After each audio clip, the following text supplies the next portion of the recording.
come out a little ways to get it.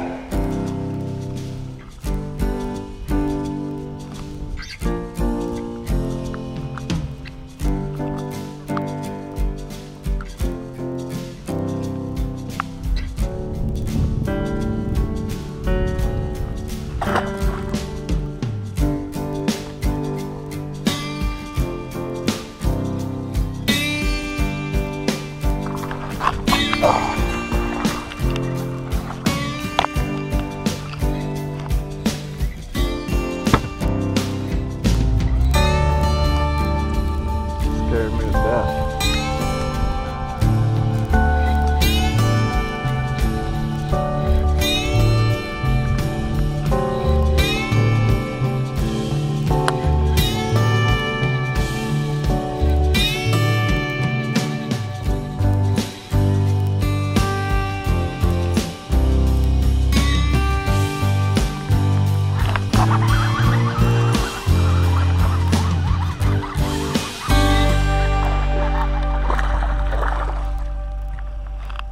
Awesome.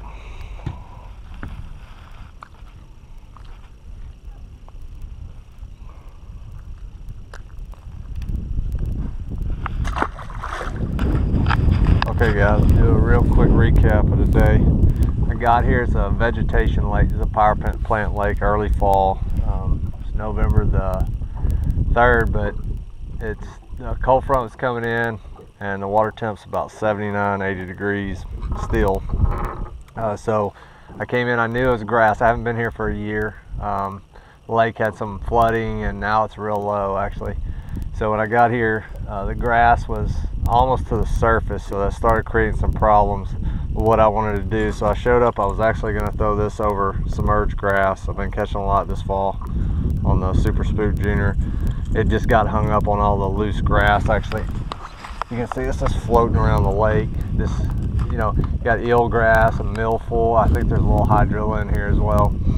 So with the grass, I went to the frog, the hollow body frog. I just didn't, this probably would have worked pretty good. I just definitely wasn't feeling it today. So quickly changed out. I was throwing around the outside of the grass with a chatterbait. Like I said, a lot of the loose grass was hanging up on the blade. Trying to rip a rattle trap. I actually could get it through the grass pretty decent, but you know, you spend a lot of time pulling the grass off the hooks. I threw this on the outside of some weed lines.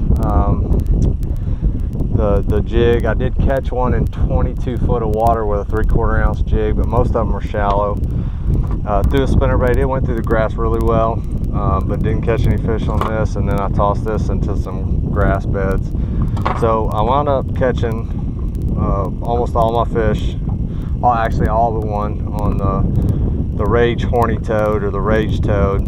And so I rigged it with one of the owner twist locks and just started dragging it over the top of these grass beds, and you know, just worked it through those grass beds, and they're coming up hitting it. So kind of walk you through all the baits I went through today to try to figure out what they were eating and what they were doing. And actually I was throwing this outside of the grass, and I tossed it up. You'll see on the first fish I caught, I threw it up on the grass, and as it got onto the end, fish come out from underneath it, hit it.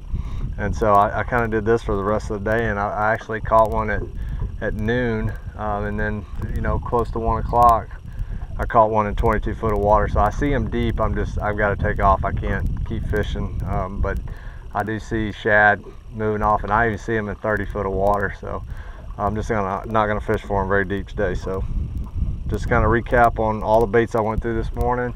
It is super overcast. It's been overcast all day and windy. Kind of give you an idea. That's kind of why I thought I was going to throw, you know, the chatterbait. I thought this would work real well, but I just, you know, it's kind of like pick the best technique for the situation you're in. And you'll see on the video, the grass is just to the surface and matted up on top. So this is really what I could have thrown. I could have thrown this as well probably and walked that through, or any kind of weedless frog probably would have worked. So you've seen all the baits that I ran through today. I want to kind of give you a rundown of my thought process, you know, so you can kind of see what I was thinking. this from this buoy, if you see this buoy, all the way up to the shoreline, you got grass flat, and actually drops off to 20 something foot of water, maybe 25 foot of water. And when I got here today, my intention was fishing this part of the grass flat. 9 times out of 10, you fish this edge down this where you see the buoys come through here. You can throw a jig, or you can throw a Senko, you can throw something along that edge in about 8 foot of water, and you can catch them all day long. So I went through here with all those baits trying to figure out where they were and what they were doing, and actually I didn't catch a single fish on this shoreline. And so I went into another cove and caught 2 or 3 working that rage toad. So just kind of give you the thought process. I'm like you guys, I watch YouTube and I try to figure out, read, and I try to figure out, you know, what to do, and it's the best bait for the best condition. And when you look at the grass here, you know, it screams frog, but until you know the fish are underneath there, I mean, it's 79 degrees, but I guess this high pressure has pushed all those fish underneath this grass mat. So that's kind of the rundown of what I was thinking here. So.